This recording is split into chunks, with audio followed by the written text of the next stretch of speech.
오늘 우리에게 주시는 하나님의 말씀은 민수기 21장 4절에서 9절 말씀입니다.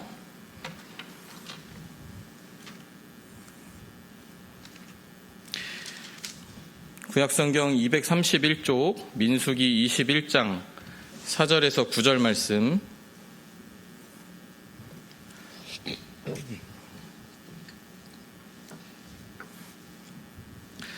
우리 한 절씩 교독하겠습니다. 백성이 호르산에서 출발하여 홍해 길을 따라 에돔 땅을 우회하려 하였다가 길로 말미암아 백성의 마음이 상하니라.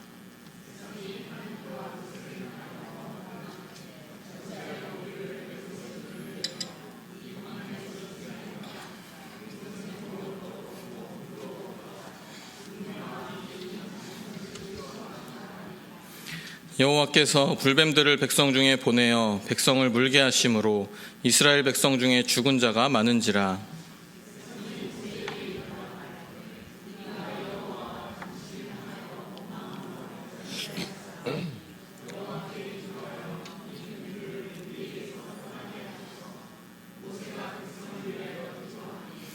여호와께서 모세에게 이르시되 불뱀을 만들어 장대 위에 매달아라. 물린 자마다 그것을 보면 살리라.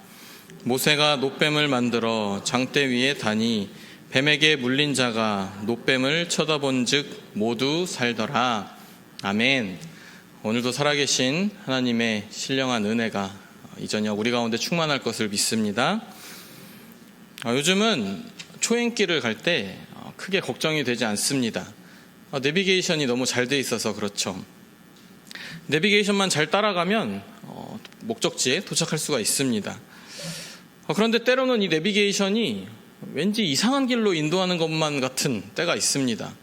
분명히 더 안전하고 좋은 길이 있는 것 같은데 막히는 대로 데려가는 것 같고 이상한 기분이 들 때가 있습니다.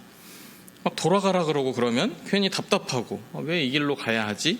이런 생각이 듭니다. 우리도 그렇습니다. 우리는 언제나 가장 빠르고 편한 길을 원합니다.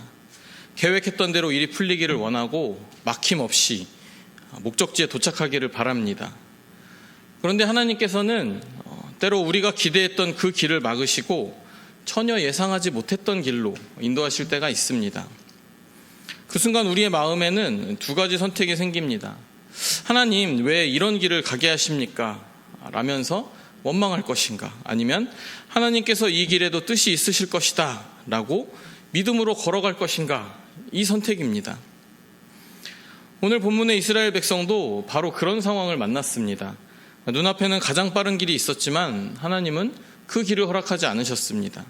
결국 광야의 험한 길을 돌아가게 되었고 그때부터 백성들의 입에서는 원망이 터져나오기 시작했습니다. 그리고 그 원망은 결국 불뱀이라는 징계로 이어졌습니다. 광야는 물이 없는 메마른 땅입니다. 물을 찾지 못하면 뜨거운 햇볕에 수분을 잃고 죽을 수도 있습니다. 요새 저희가 다 느끼고 있잖아요. 야, 이러다 정말 사람이 죽겠구나. 그런 곳이라는 거죠. 그리고 광야는 위험한 곳입니다. 맹독을 품은 불뱀과 전갈이 있어서 자칫 주의하지 않으면 물려 죽을 수도 있습니다.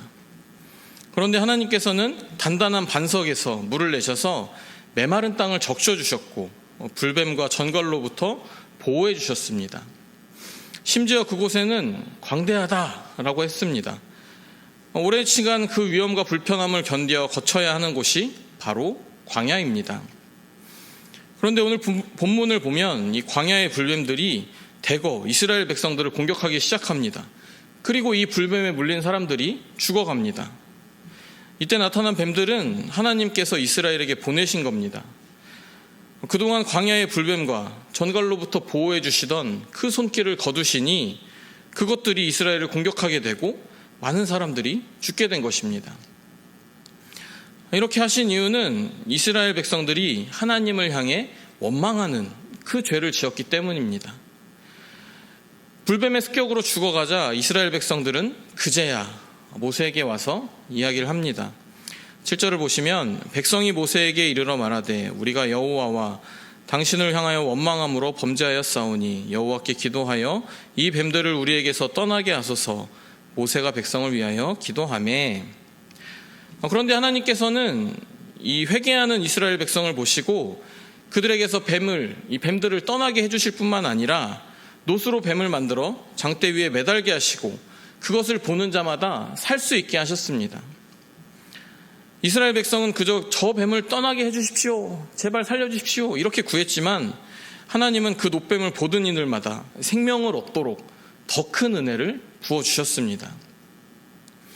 마치 하나님은 병을 주고 약을 주시는 분처럼 보일 수도 있습니다.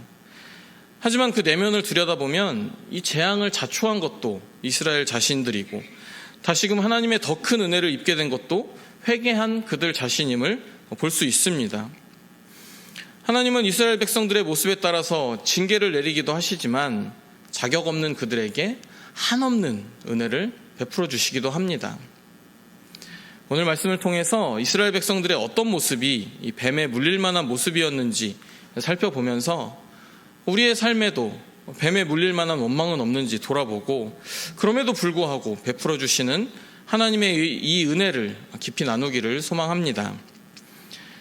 먼저 때로 하나님께서 우리의 지름길을 막으실 때 불뱀에 물리지 않도록 주의해야 합니다.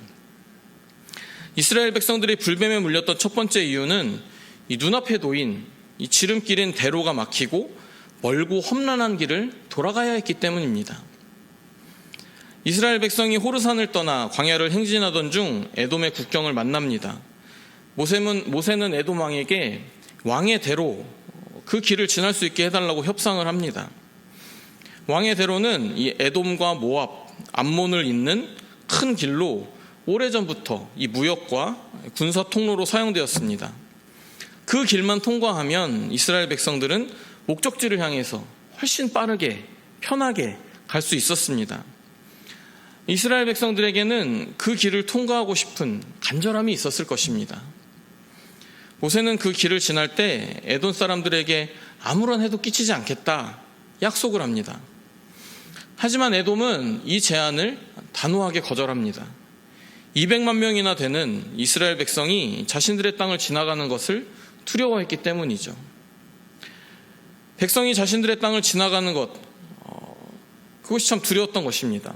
이 에돔이 어떤 나라입니까? 혈통적으로는 이스라엘과 먼 사람들이 아닙니다. 이스라엘이 야곱의 자손이라면 에돔은 야곱의 형인 이 에서의 자손입니다. 인간적으로 보면 에돔이 길을 막기보다는 충분히 먼저 나서서 길을 열어주면서 친척이잖아요. 그들에게 어서 이 길로 잘 지나가십시오 이렇게 할 수도 있는 것이죠. 하지만 그들은 도리어 그 길을 가로막았습니다. 게다가 하나님은 이스라엘에게 에돔과 싸우지 말라 명하십니다. 에돔 사람들이 사는 땅은 하나님께서 에서에게 주신 기업이니 그들과 다투지 말라는 것이죠. 하나님은 이스라엘 백성에게 이 형제 간의 마땅한 도리를 알려주십니다. 에돔이 형제의 도리를 지키지 않는다고 해서 이스라엘도 똑같이 무시할 수는 있었겠지만 하나님께서는 그것을 원치 않으셨습니다. 결국 하나님은 이스라엘이 눈앞의 지름길을 포기하게 하셨고 에돔을 빙 돌아서 길도 제대로 없는 험하고 긴 광야길로 걷게 하셨습니다. 이때 이스라엘 백성들의 마음이 크게 상했습니다. 하나님이 원하시기만 하면 에돔과 싸워서 이겨 왕의 대로를 차지할 수도 있었을 텐데 이를 허락하지 않으신 거죠. 먼 길을 돌아가면서 백성들의 입에서는 이 불평이 터져 나오기 시작했습니다. 그래서 5절에 보시면 어찌하여 우리를 애굽에서 인도해내어 이 광야에서 죽게 하는가 이렇게 말을 하고 있는 것이죠. 하나님께서는 우리에게 왕의 대로를 열어주실 때도 있지만 때로는 뻔히 보이는 그 대로를 놔두고 길고 험한 길을 걷게 하실 때도 있습니다. 바로 이때 불뱀에 물리지 않도록 주의해야 합니다. 우리가 하나님을 믿는 목적이 단지 세상에서의 왕의 대로 그것을 걷기 위함이라면 불뱀에 물리기가 쉽습니다. 하나님께서는 당신의 하나뿐인 아들 예수 그리스도조차 이 땅에서 왕의 대로를 걷게 하지 않으셨습니다. 예수님은 이 땅에서 가장 힘들고 고통스러운 십자가의 길을 걸으셨습니다. 예수님께서도 제자들에게 이렇게 말씀하셨습니다. 마태복음 7장 13절에서 14절을 보시면 좁은 문으로 들어가라. 멸망으로 인도하는 문은 크고 그 길이 넓어 그리로 들어가는 자가 많고 생명으로 인도하는 문은 좁고 길이 협착하여 찾는 자가 적음이라. 예수를 믿는 자들이 궁극적으로 걸어가야 할 길은 이 좁은 문을 지나 좁은 길을 걷는 것입니다. 왕의 대로는 수많은 사람이 걸어서 만들어진 편안한 길입니다. 그리고 지름길이죠. 하지만 수많은 사람이 그 길을 걷는다고 해서 그 길이 반드시 생명의 길은 아닙니다. 하나님께서 우리를 훈련하시는 길은 남들이 다 걷고 편애하는 그 대로가 아니라 때로는 남들이 걷지 않는 험한 길일 수도 있습니다. 세상 사람들과 같이 대로를 걷지 못한다고 원망하거나 힘들어하지 마시길 바랍니다. 험한 길을 갈 때 많은 사람이 함께하지 않을지는 몰라도 그 길 위에 하나님께서 함께 하십니다. 크고 넓은 길이든 좁고 험한 길이든 하나님과 함께 걷는 그 길이 바로 우리가 걸어야 할 생명의 길인 줄로 믿습니다. 다음으로 하나님이 주신 은혜가 부족한 것처럼 느껴질 때 불뱀에 물리지 않도록 조심해야 합니다. 이스라엘 백성이 모세와 하나님을 원망할 때 이렇게 말합니다. 5절 하반절에 이곳에는 먹을 것도 없고 물도 없도다. 우리 마음이 이 하찮은 음식을 싫어하노라 하매. 광야는 물도 없고 식물도 없는 곳이 맞습니다. 그렇다고 그들이 굶어 죽었습니까? 아닙니다. 하나님은 반석에서 물을 내어 그들을 마시게 하셨고 식물이 자랄 수 없는 그곳에서 매일 만나를 내려주셔서 배불리 먹게 하셨습니다. 어머니가 따뜻한 밥을 가족에게 지어서 먹이시듯 하나님은 날마다 만나를 통해 당신의 섬세한 돌보심과 사랑을 직접 보여주셨습니다. 이스라엘 백성이 광야에서 스스로 우물을 판 적이 있습니까?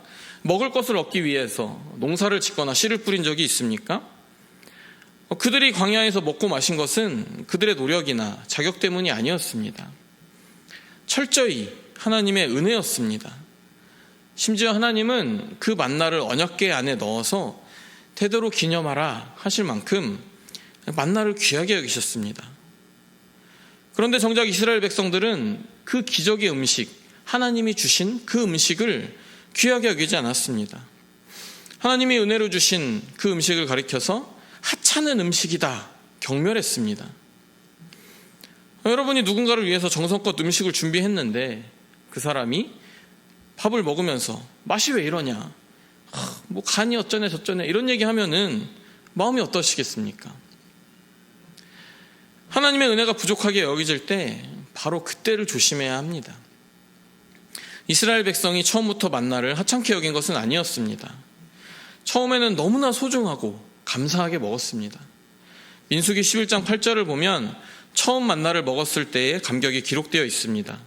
백성이 두루 다니며 그것을 거두어 맷돌에 갈기도 하며 절구에 찢기도 하고 가마에 삶기도 하여 과자를 만들었으니 그 맛이 기름 섞은 과자 맛 같았더라. 그런데 시간이 지나니 어떻게 되었습니까? 기름 섞은 과자 같던 만나가 아주 지긋지긋한 하찮은 음식이 되었습니다. 하나님의 은혜가 시간이 지나며 너무 익숙해져 버렸고 급기야 무가치하고 경멸의 대상이 되어버린 것이죠. 우리에게 주어진 모든 것은 다 하나님의 은혜입니다. 우리가 자격이 있어서 혹은 수고를 많이 해서 얻었다고 착각해서는 안 됩니다. 하나님께서 허락하지 않으시면 단 하나도 우리 삶에 더해질 수가 없습니다. 우리 곁에 있는 사람들도 하나님이 주신 은혜입니다. 그런데 시간이 흐르면서 그 소중한 인연이 박하게 느껴질 때가 있습니다. 처음엔 너무나 귀했던 배우자, 또 성도, 이웃이 어느새 내 마음속에 전처럼 느껴지지 않는다면 조심해야 합니다. 물건도 마찬가지입니다. 처음 가졌을 때는 너무너무 귀하고 감사했던 것들이 며칠만 지나면 시들해지고 없어도 그만인 것처럼 전락하기 일쑤입니다. 우리에게 주신 사람, 환경, 물질이 모두 하나님의 은혜인데 익숙해졌다고 해서 결코 하찮게 여겨서는 안 됩니다. 사도 바울은 빌립보서 4장 11절에서 고백합니다. 내가 궁핍함으로 말하는 것이 아니니라 어떠한 형편에든지 나는 자족하기를 배웠노니. 바울은 어떤 형편에서도 자족할 수 있었습니다. 죽을 수밖에 없는 죄인을 살려주신 십자가의 은혜가 늘 그의 심령에 머무르고 있었기 때문입니다. 우리가 불뱀에 물리지 않기 위해서는 바울과 같이 늘 은혜를 세워보면서 감사하고, 때로 내 뜻과 다른 상황이 오더라도 그 안에 담긴 하나님의 선하신 뜻을 믿으며 자족할 수 있어야 합니다. 마지막으로 하나님은 은혜를 잊고 원망하는 자들을 그냥 두지 않으셨습니다. 하나님은 불평하는 그들에게 불뱀을 보내어 심판하십니다. 하나님께서는 풍성한 은혜를 베푸셨지만 그 은혜를 모독하고 합당하지 않게 행하는 자들에게는 주셨던 은혜마저 거두어 가실 수 있는 분인 것이죠. 하지만 정말 감사한 것은 이 뱀에 물려서 죽어가는 사람들에게 하나님께서 더 큰 은혜를 주셨다는 사실입니다. 불뱀에 물리자 이스라엘 백성들은 그제야 정신이 번쩍 들었습니다. 자신들의 죄를 회개하며 뱀을 떠나게 해달라고 부르짖습니다. 그때 하나님께서는 뱀을 치워주시는 것에 그치지 않으시고 이미 물려 죽어가는 자들까지 완전히 살려주십니다. 모세에게 놋뱀을 만들어 장대 위에 높이 달게 하시고 그 놋뱀을 쳐다보는 자마다 살리라, 이렇게 말씀을 하십니다. 그리고 그 말씀을 믿고 놋뱀을 바라본 자들은 모두 고침을 받는 이전보다 더 놀라운 생명의 은혜를 경험하게 됩니다. 불뱀에 물린 자들이 살아난 것은 그들의 해독제를 구하거나 대단한 노력을 했기 때문이 아닙니다. 저 놋뱀을 보면 산다, 그 하나님의 말씀을 믿고 순종하여 고개를 들어서 바라보았을 때 살아난 것입니다. 오늘날 하나님은 영적인 불뱀에 물려 죽어가는 우리를 살리시기 위해서 장대에 달린 놋뱀처럼 우리를 살리실 분을 십자가에 높이 세워주셨습니다. 그분이 바로 예수 그리스도시죠. 요한복음 3장 14절 15절에 모세가 광야에서 뱀을 든 것 같이 인자도 들려야 하리니 이는 그를 믿는 자마다 영생을 얻게 하려 하심이니라. 아멘. 저와 여러분들도 이스라엘 백성들처럼 거저주신 은혜를 당연히 여기며 살아갈 때가 많습니다. 내가 원하는 방식대로 주시지 않으면 불평하고 지금까지 베풀어 주신 은혜마저 하찮게 여기는 아주 어리석은 죄를 범하는 것이죠. 이는 불뱀에 물려 죽기에 마땅한 영적 교만입니다. 그러나 그 죄를 깨닫고 회개하며 예수 그리스도의 십자가를 우러러 볼 때 하나님은 우리의 모든 죄악과 상처를 씻으시고 그 어떤 것보다 더 놀라운 구속의 은혜를 허락해 주시는 줄로 믿습니다. 죄인이 된 우리는 십자가의 주님을 바라볼 때만 살 수가 있는 것이죠. 말씀을 맺으려고 합니다. 우리는 하나님의 전적인 은혜로 살아가고 있음에도 이를 깨닫지 못하고 도리어 원망할 때가 많습니다. 세상 사람들이 걷는 이 크고 넓은 길을 가지 못한다고 불평하기도 합니다. 하지만 하나님이 인도하시는 길이 비록 좁고 험할지라도 그 길이 생명의 길임을 믿고 묵묵히 주님과 동행하는 우리가 되어야겠습니다. 또한 우리에게 주어진 모든 것이 철저한 하나님의 은혜임을 잊지 말아야겠습니다. 내 곁에 주신 사람, 물질, 직분, 그리고 우리 교회가 얼마나 소중한지 깨닫고 범사에 감사하면서 살아가야 합니다. 오늘 이 밤 영적인 불뱀에 물려 상하고 지친 우리의 영혼이 오직 예수 그리스도의 십자가를 온전히 바라보길 원합니다. 내 삶의 십자가의 은혜가 결코 하찮아지지 않게 하시고 그 사랑이 얼마나 크고 놀라운지 다시 한번 깊이 깨달아 뜨겁게 기도하며 회복을 경험하는 복된 밤이 되기를 주님의 이름으로 축원합니다. 사랑의 주님, 오늘 금요기도회를 통해 말씀과 기도로 우리를 새롭게 하심에 감사드립니다. 주님, 우리가 주님의 십자가를 바라보며 더욱더 영적으로 강건하여지기를 원합니다. 연약한 세상 속에서도 믿음이 흔들리지 않게 하시고 성령 안에서 더욱 굳건히 서게 하여 주시옵소서.